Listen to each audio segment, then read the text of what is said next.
Sir नमस्कार। Hello. Hello नमस्कार। हाँ जी, नमस्कार जी। मैं सूबेदार प्रेम सिंह बोल रहा हूँ हरियाणा से। जी। मैंने इस चैनल का मैसेज सुना था, नीलम बहुत जी। बोल रही थी बेटा कोई। जी। जी। बहुत अच्छी बात है भाई, आप बहुत काम कर रहे हैं। मैं एससी हूँ, जी। आर्मी से, जेसीओ से रिटायर्ड हूँ। जी। मैं जी। सामाजिक मामलों में बहुत मतलब इंटरेस्ट रखता हूँ। हालांकि मेरी एज ज़्यादा हो गई, लेकिन मैं इसकी परवाह नहीं करता। जी। तो मेरा मन करा थोड़ा सा इनसे बात करने के लिए। बहुत अच्छा काम कर रहे हैं भाई समाज के लिए। बहुत बहुत धन्यवाद। बहुत बहुत धन्यवाद आपको भी आने में जी। और मैं जहाँ तक हो सका इसका प्रचार करूंगी। ये बेटी बहुत इंटेलिजेंट है भाई, ये तो मुख्यमंत्री बनने लायक है। जी। जी। जी। जी। क्या एजुकेशन है इसकी? एजुकेशन डबल ग्रेजुएट है। अच्छा। हम्म। बोलती बहुत अच्छा है भाई, से नॉलेज बहुत है। जी। जी। हम्म। क्या कर रही है अभी? यही काम कर रही है, कुछ और भी करती है?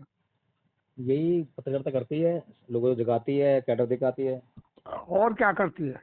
और राजनीति का चुनाव लड़ती है। और इसके खाने पीने का खर्च कैसे चलता है भाई? बस ऐसे चल रहा है, हम्म।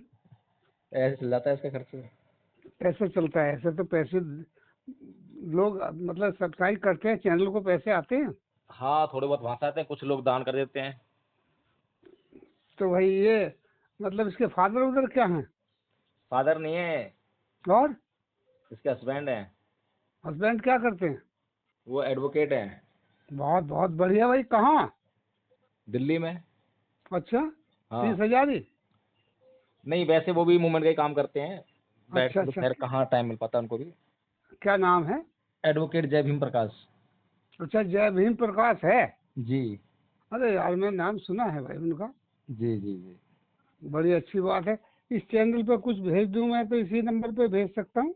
हाँ, इसी पे भेज दीजिए आप। हम्म। हाँ जी। मैं सबको भेजता हूँ भाई, जितने चैनल हमारे समाज के लिए लोग काम कर रहे हैं। हम्म। मैं पेंशनर हूँ, जी। लेकिन जी। जो कुछ भी मेरे से बनता है मैं सबको भेजता हूँ। नहीं नहीं, बिल्कुल करना चाहिए सर। मैं भेजूंगा निश्चित। जी। जी। तो इसी नंबर पर पहुंच जाएगा पैसा? अकाउंट खुला हुआ है? हाँ हाँ, इसी पे पहुंच जाएगा। क्या नाम है आपका? एडवोकेट जय भीम प्रकाश। अच्छा, एडवोकेट जैविक पर आप बोल रहे हैं। बहुत जी। बढ़िया भैया। क्या एज है आपकी? 45। 40 भाई, ठीक है यार, यंगस्ट आदमी। उठाओ यार झंडा उठा देश के रखा लिए। है। हम्म। उठा रखा है। कर रहे हैं, रोज काम करते हैं, अभी भी करके आ रहे हैं। कहाँ के रहने वाले? रहने वाले पीछे तो बुलंदशहर के हैं। अच्छा, बुलंदशहर कौन सा जिला? बुलंदशहर जिला। हाँ, बुलंदशहर जिला ही है, और उसमें तहसील क्या पहाड़पुर है? के पास गांव है। खुर्जा अच्छा, तहसील है। खुर्जा क्या है? खुर्जा। अरे हाँ। जी। अरे यार, खुर्जा में तो बिरादरी का बहुत अच्छा है। मैं आगरे में पोस्टेड था जब, हाँ हाँ। तो खुर्जा की बात मैं सुनता था, बहुत कुछ था। खुर्जा में घी की मंडी भी है बहुत बड़ी। जी। अब वहाँ समाज का कितना प्रेशर है भाई? नहीं, हम लोग तो बहुत समय से जो है दिल्ली रहते हैं। अच्छा, नहीं वैसे वहाँ समाज के काफी लोग रहते हैं। हाँ, काफी रहते हैं, वहाँ भी प्रोग्राम करके भी आए हैं 2-3 से। हाँ हाँ हाँ। हम्म। अभी आपका फर्दर प्रोग्राम कहाँ है नीलम बेटा का? अभी तो इनके 13-15 को है आपका मथुरा में, 13 को बरेली में है, 14 को दिल्ली में है, 23 को अच्छा अच्छा अयोध्या है। और अच्छा। और भी शेड्यूल हैं, ध्यान नहीं है मुझे भी, डायरी में लिखे चल, होंगे। चलो ठीक है। जी। चलो, इतनी जानकारी मिल गई यार, आपने मतलब फोन अटेंड कर लिया, ये बहुत अच्छी बात है। थैंक्सफुल है। जी। जी, आपका बहुत बहुत साधुवाद। हम्म। हमको ऐसे आदमियों की जरूरत है देश को, जी। जैसे जी। आप काम कर रहे हैं दोनों हस्बैंड वाइफ। बहुत जी। ही अच्छी बात है भाई। आपका अच्छा खासा ग्रुप होगा वकीलों का भी? मैं वकालत में इतना ध्यान नहीं देता हूँ, क्योंकि मेरा जो काम है सोसाइटी में ज़्यादा होता है, धर्म का काम करता हूँ ना मैं। हम्म। धर्म प्रचार करता हूँ मैं। अरे धर्म प्रचार तो बहुत बढ़िया। धर्म प्रचार का मतलब प्रकृति से जुड़ना और लोगों को प्रकृति से जोड़ना। हाँ, बिल्कुल सही कहा आपने। मैं तो 5-6 साल से इसकी स्टडी कर रहा हूँ बहुत बुरी तरह से। जी। जी। जी। जी। हमारी गूगल मीट और चलती है, सुबह 5 बजे शुरू होती है, 9 बजे चलती है, 4 घंटे सुबह चलती है, और दोपहर को 2 अच्छा बजे से रात को 12 बजे चलती है। अच्छा अच्छा अच्छा, 2 बजे से रात के 12 बजे तक? रात के 12 बजे तक ट्रेनिंग चलती कौन सा रहती है, अब भी चल रही है। कौन सा चैनल है? चैनल नहीं है, गूगल मीट पे आपको लिंक भेज दूंगा मैं, आपको अभी जुड़ जाइएगा, आपका अभी परिचय हो जाएगा उसमें। ठीक है, मेरे को लिंक भेज देना बेटा। हाँ, मैं बस उस पे भेजता हूँ आपको, मैसेज बॉक्स में। व्हाट्सएप पे तो आपका नंबर आएगा नहीं अभी। हाँ हाँ, मैसेज बॉक्स में भेज दो यार। हाँ, मैं मैसेज में आपको लिंक देता हूँ, आप जुड़ जाइए अभी। यार यहाँ पर मैं जहाँ रहता हूँ यहाँ पर बहुत संस्था है, बहुत मंदिर है, लोग पूजा करते हैं। हाँ। कुछ महाराष्ट्र में वो आते हैं, लेकिन वो रेगुलर आदमी नहीं है यार। कहाँ पे रहते हैं आप? मैं यहाँ मतलब धनकोट में रहता हूँ। धनकोट कहाँ हर, पर है? हरियाणा। हरियाणा, अच्छा अच्छा। हाँ, हरियाणा में ये गुड़गांव तहसील है। हाँ तो यहाँ हरियाणा में रहता हूँ। दिल्ली से है ये करीब 15-20 किलोमीटर दूर। हाँ, नहीं 15-20 तो नहीं है, कम से कम 40-45 किलोमीटर दूर का है।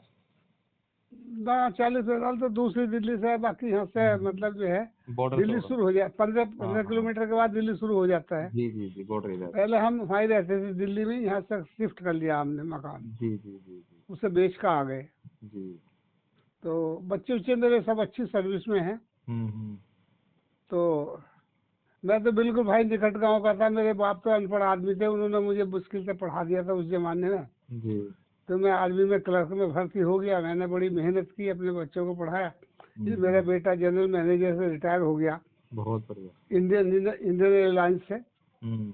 आईआईटी कानपुर से मैंने इसको ट्रेनिंग करा दी थी। बहुत बढ़िया।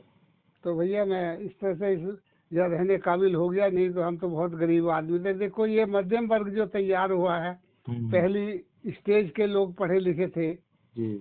तो मैं तो 1945 में स्कूल चला गया था, जब तो हम लोगों की हालत बड़ी खराब थी। बहुत खराब थी, सही कह रहे हैं। हाँ, तो मैंने बहुत कुछ झेला है, जी जी। लेकिन पा लिया मेहनत कर। बाबा साहब से भी कुछ मुलाकात हुई थी?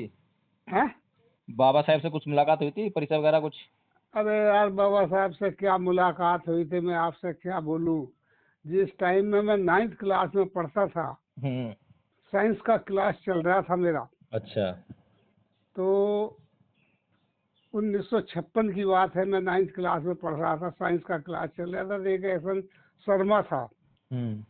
6 दिसंबर को 11 बजे मैसेज आया कॉलेज के अंदर, बाबा साहब एक्सपायर कर गए। अच्छा। तो उसने मालूम है क्या बोला क्लास में, हम्म। कि देश का एक गद्दार मर गया। अच्छा। हाँ। और बहन जो उसी टाइम से मेरे दिमाग में ये बात लग गई। 1956 में 14-15 साल का लड़का था। हम्म। तो मैं बोला यार, ये बाबा साहब को गद्दार कह रहा है। हम्म। अम्बेडकर का नाम सुन रखा था मैंने उस टाइम, हम्म। लेकिन उससे पहले मैं जानता कुछ नहीं था।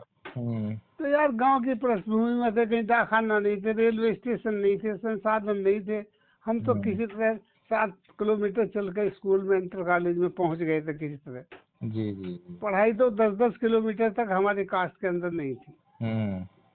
तो उस वक्त मुझे ये ज्ञान हुआ, मैं क्या तो तब से ही बेटा मैं लग गया इसके पीछे।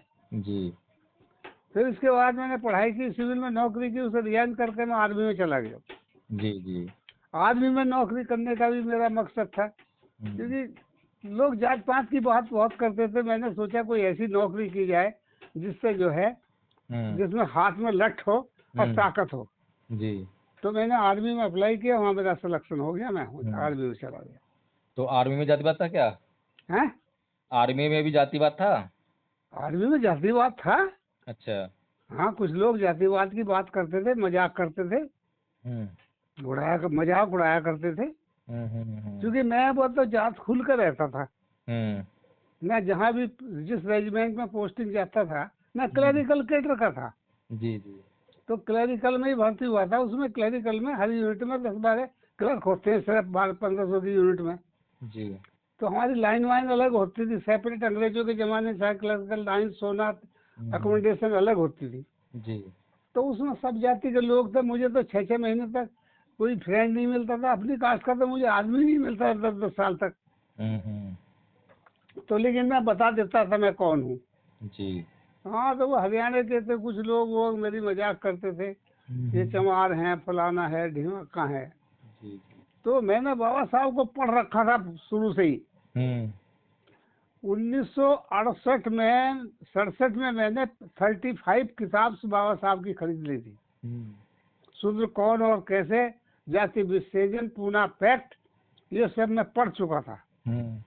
तो मुझे बहुत नॉलेज हो गई। दूसरी बात ये थी कि मैंने ये तजर्बा करा। बाबू आप एडवोकेट हैं जी। जिसने बाबा साहब को पढ़ा है उसका परिवार आसमान पर पहुंचा है। बिल्कुल। देखो हम मजदूर आदमी थे, हमारे बच्चे जो है हवाई जहाज में उड़ रहे हैं, हमें साइकिल भी नसीब नहीं थी। सही बात है। तो ये उनके पढ़ने का असर था। तो वो वही करते थे चमार है, तो मैं उनसे ये कहता था मैं तो चमार हूँ भाई, लेकिन तुम तो जाट नहीं हो जी। अरे वो कैसे, मैं साबित करूंगा, यहाँ बैठ कर आ जाओ। तो आ गए टेंट के अंदर। मैं बोला तुम ना आधे तो कंजरी के लड़के हो, भंगन के लड़के हो, तुम्हारी सबकी शादी नहीं होती तुम्हारे घर में, तो कोई भंगन लाता है, कोई कंजरी लाता है, कोई बंगाल से लाता है, कोई आसाम से लाता है, तो उन भंगन और कंजरियों के लड़के हैं, मैं हूँ तो अपने असल माँ बाप का, तुम मुझे क्या लज्जित करोगे। तो साले वो मुझे यूँ कह करते थे, वो अम्बेडकर आ रहे, इससे छेड़ मत करियो। अच्छा, मैं पढ़ने लिखने में इंटेलिजेंट था जी। मैं अपनी तारीफ नहीं मारता जी जी। और मैं हेल्दी बहुत था, तो मैं लड़ने भिड़ने को, कुश्ती पुश्ती करने को, मारपीट करने के लिए तैयार हो जाता था। बिजनौर जिले का रहने वाला हूँ मैं। अच्छा अच्छा।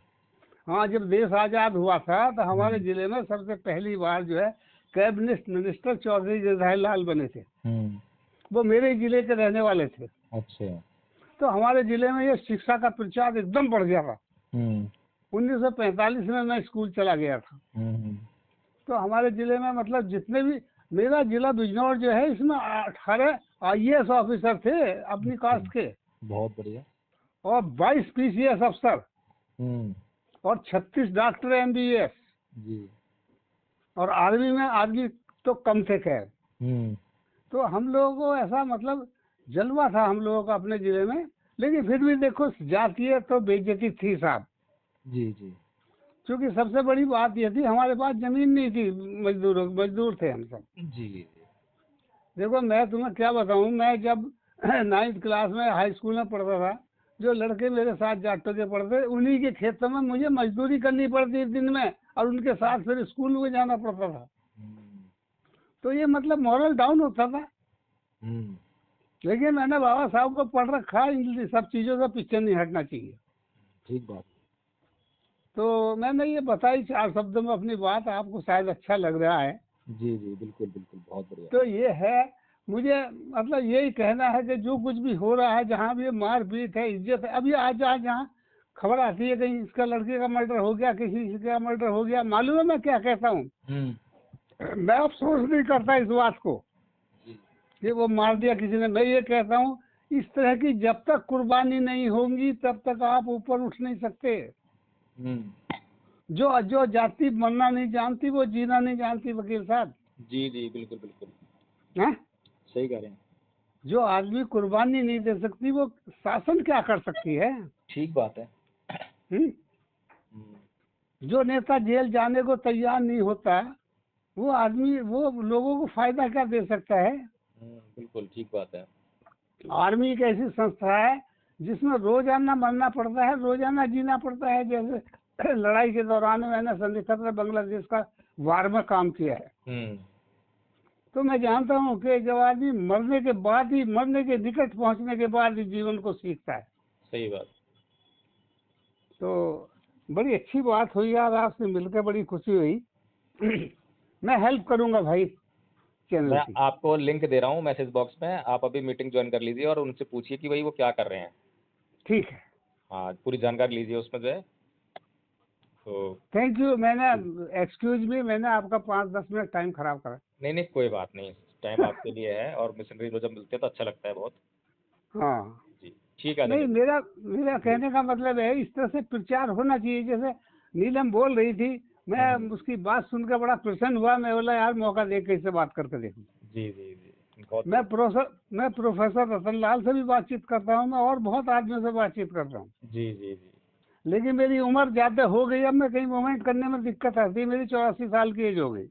बिल्कुल। अन्य मैं सब जगह जाता था। ठीक बात। ठीक है, आप भेज दो। ठीक है, ठीक। मैं मैसेज बॉक्स में देख लूंगा। जी जी, ठीक है। ठीक है, थैंक यू। जय भीम। जय भीम।